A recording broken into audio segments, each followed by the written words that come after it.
Hey, I'm Justin Moles with the Moles Group out of Antero Real Estate Services. And I'm Natalie Moles with Diversified Capital Funding.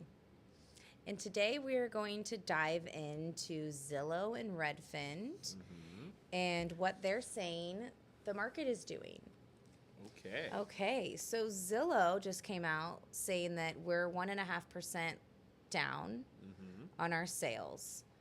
Is that what you're seeing? I'm seeing inventory as of late, just kind of what we're kind of seeing from perspective of real estate as a whole, meaning lenders and title and real estate agents is, inventory is increasing, but it seems like it's gotten a little flat, especially from the title perspective. A lot of times we use that as forecasting. Like I always look at your business and think, okay, if you're ramping up on applications, something's going on with rates or buyers are coming out of the woodwork. Same with title. Title sees in Santa Clara County, you open escrow prior to going to market because things move so quick that you don't get into contract and then go through inspections. A lot of times they want to, you'll go in after the first week and you'll go into contract, and so the inspection's already done, so the buyer has can do their due diligence. They have all the inspections before. But what we're seeing is that those numbers kind of ran flat in the title sector. And so I don't think inventory is still going up, but what we're seeing is I think things are being absorbed. So buyers still have options because inventory is influxed from last year still. But what? Go ahead. Oh, did you want to talk? Yeah, you do talk a lot, so I have to like force myself in No, sometimes. I mean I have a better voice than you. And so we're seeing that inventory being absorbed right now, and so buyers can kind of have options. We can kind of go into that with rates later too. So, do you think buyers are being misled by the media saying that it's been slowing down? Because Redfin came out and said that there's been a 2 to 3% in seller credits. Well, I'm not seller credits. I think were big in 2022 to 2024. I haven't seen a contract this year. We've sold We have sold five. We have five coming on, and I've yet to see a seller credit. Yet have written in a seller credit. We saw seller credits because people were trying to buy down rates. What was going on in 2022 to 2024 was influx in inflation from like 3%, which we'll never see again, to like 9%.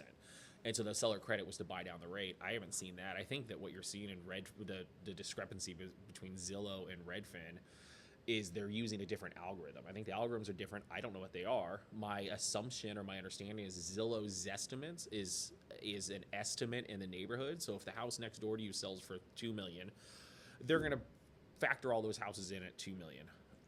Redfin is owned by Rocket Mortgage. What kind are they using? Rocket Mortgage is a mortgage company like what you do.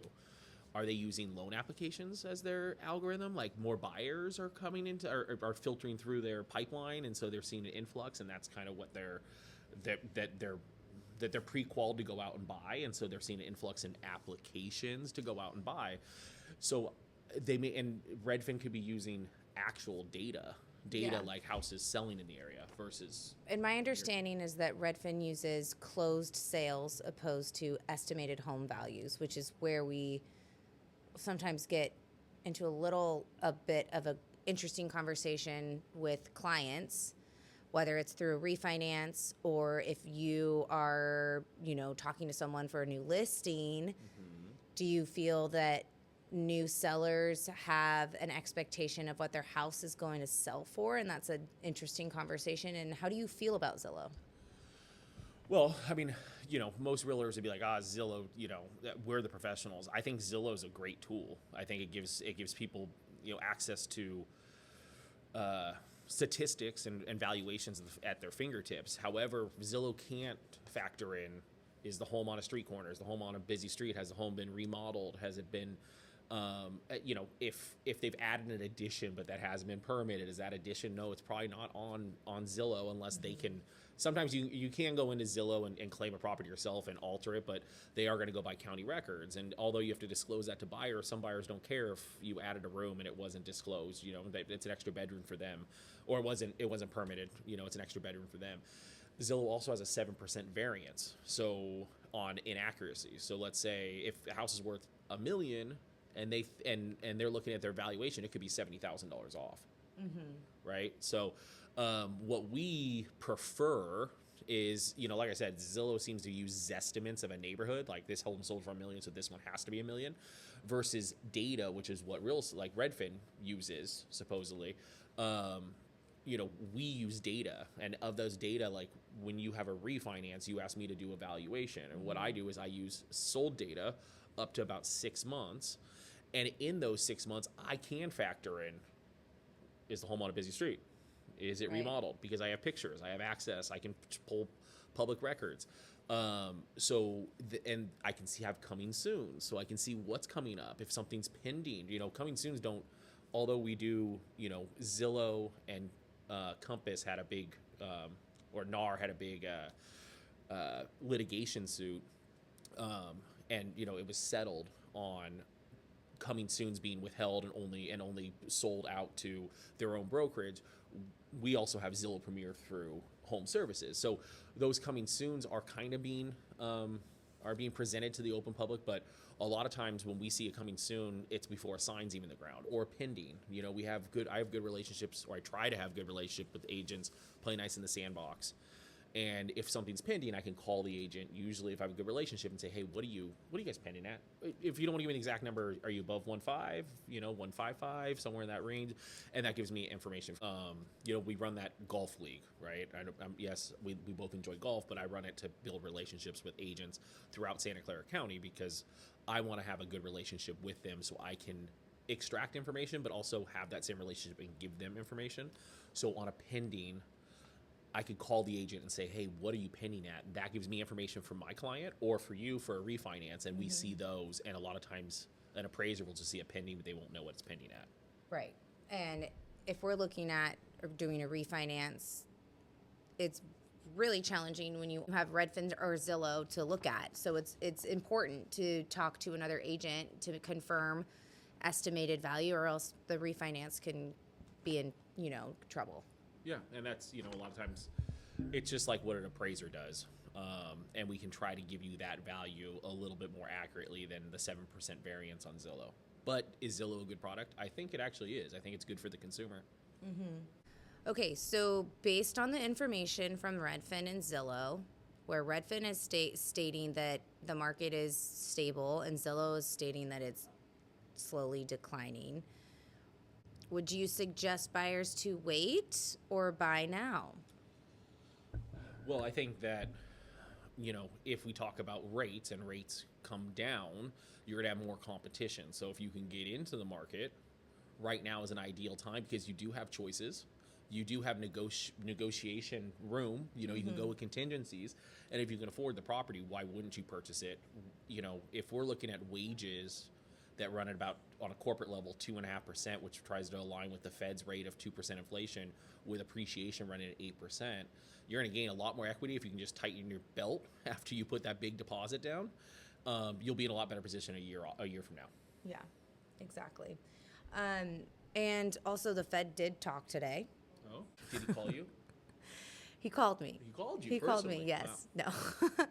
They did talk today, and Powell is set to leave office May 15th, and our new representative will be starting the 16th.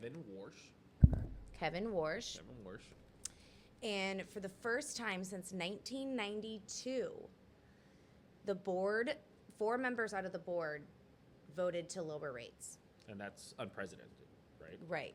Okay. So who knows what's going to happen in the future, if that will actually happen, but I think that that's a good sign that we will see interest rates lowering in the future. When will they lower? I'm not sure.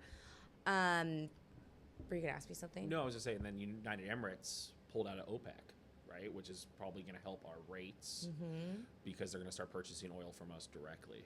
Which is amazing. Which is good. I mean, if you look at the poly markets, I was under the assumption, even though Trump, kind of, we'll say, influenced the new Fed chair.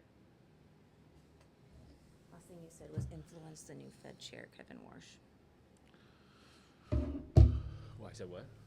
He influenced the new Fed chair, Kevin Warsh. Okay. So he influenced the new Fed chair, Kevin Warsh. I don't know what I'm supposed to say. I don't know. So that he could help lower rates, maybe. Yeah, so I mean, I think that his influence. I mean, President Trump's been a big advocate on lowering rates, right, to boost the economy. The United Emirates extracting OPEC for purchasing oil from the United States should help with. I think the understanding was economists believe that they weren't going to lower rates because of the current war in Iran and oil, going up and the cost of barrels going up. And so, with United Emirates changing their position and purchasing oil directly from the United States should be indicator that, that the remaining board will be on board to lower rates. Yeah. What should buyers stop doing immediately when it comes to Zillow, Redfin?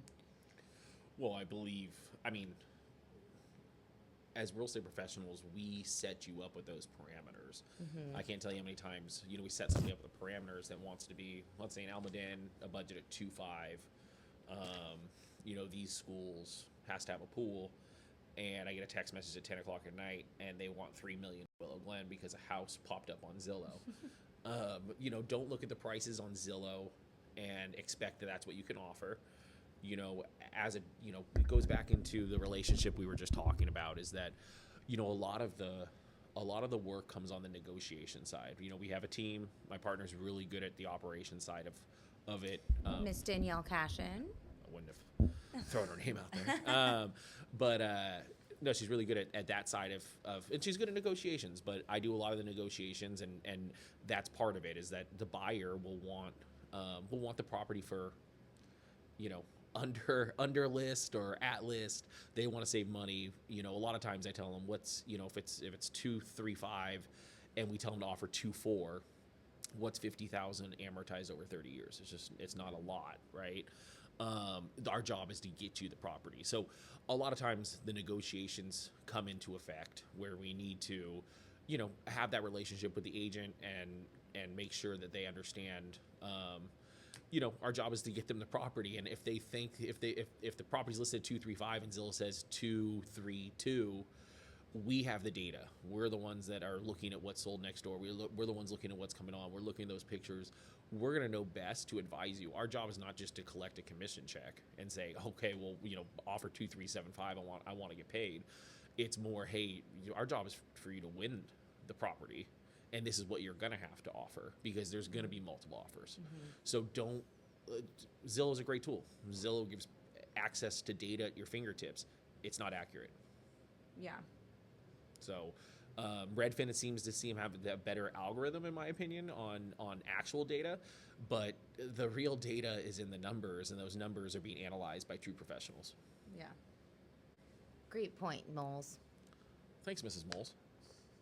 Well, if you guys would like to hear more topics, we'd love to hear from you to see if there's any specific topics that you would like us to discuss. Again, Justin Moles with Intero Real Estate and Natalie Moles with Diversified Capital. The Moles Group. Okay, we're going to cut that out.